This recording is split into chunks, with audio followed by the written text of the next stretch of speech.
Assalamualaikum warahmatullahi wabarakatuh. Salam sehat dan salam sejahtera selalu buat semua sahabat di mana saja berada. Semoga kita senantiasa selalu ada dalam lindungan Allah Subhanahu wa Ta'ala. Amin ya Allah ya Rabbal Alamin. Selamat datang di Rakaspam.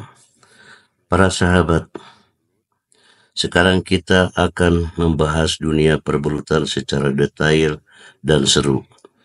Kali ini kita akan membahas bagaimana cara melakukan monitoring pertumbuhan belut secara mingguan agar hasil budidaya kita optimal. Yuk kita simak sampai habis.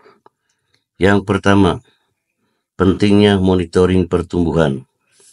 Para sahabat, dalam budidaya belut, monitoring pertumbuhan adalah salah satu faktor penting untuk memastikan belut kita tumbuh sehat dan optimal.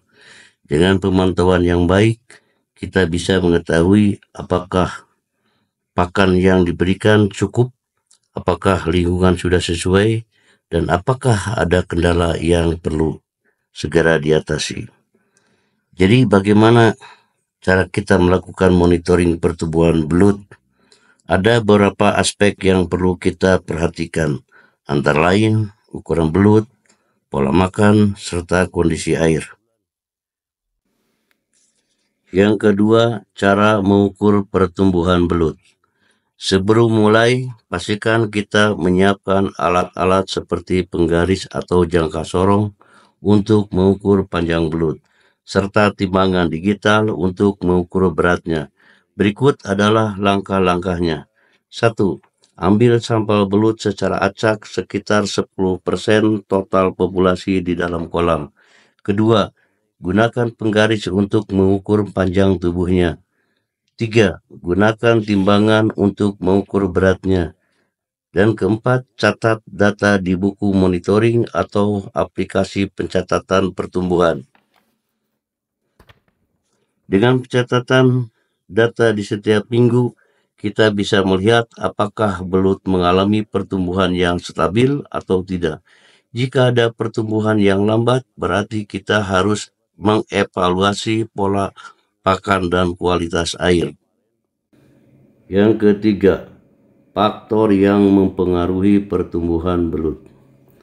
Para sahabat, ada beberapa faktor utama yang mempengaruhi pertumbuhan belut, yaitu A. Kualitas pakan. Pastikan belut mendapatkan pakan dengan protein tinggi seperti cacing, pelet khusus, atau ikan kecil. B. Suhu air. Suhu ideal untuk pertumbuhan belut adalah sekitar 25-30 derajat Celcius. C. Kepadatan kolam. Jangan terlalu padat karena bisa menghambat pertumbuhan. D. Kualitas air. Pastikan air bersih, tidak terlalu keruh, dan memiliki kadar oksigen yang cukup. Dengan menjaga faktor-faktor ini, kita bisa memastikan pertumbuhan belut tetap optimal dan siap panen dalam waktu yang lebih singkat. Yang keempat, evaluasi dan kesimpulan. Setelah melakukan monitoring mingguan, kita harus mengevaluasi hasilnya. Jika pertumbuhan normal, kita bisa melanjutkan pola yang sudah ada. Jika ada kendala, segera lakukan perbaikan seperti mengganti jenis pakan atau memperbaiki kualitas air.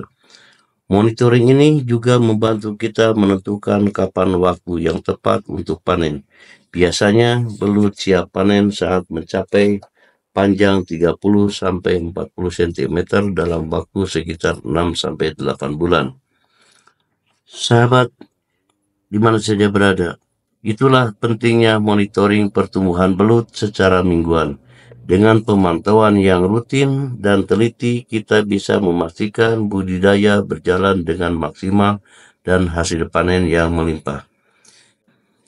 Jangan lupa like, komen, dan subscribe agar tidak ketinggalan informasi seputar budidaya belut lainnya.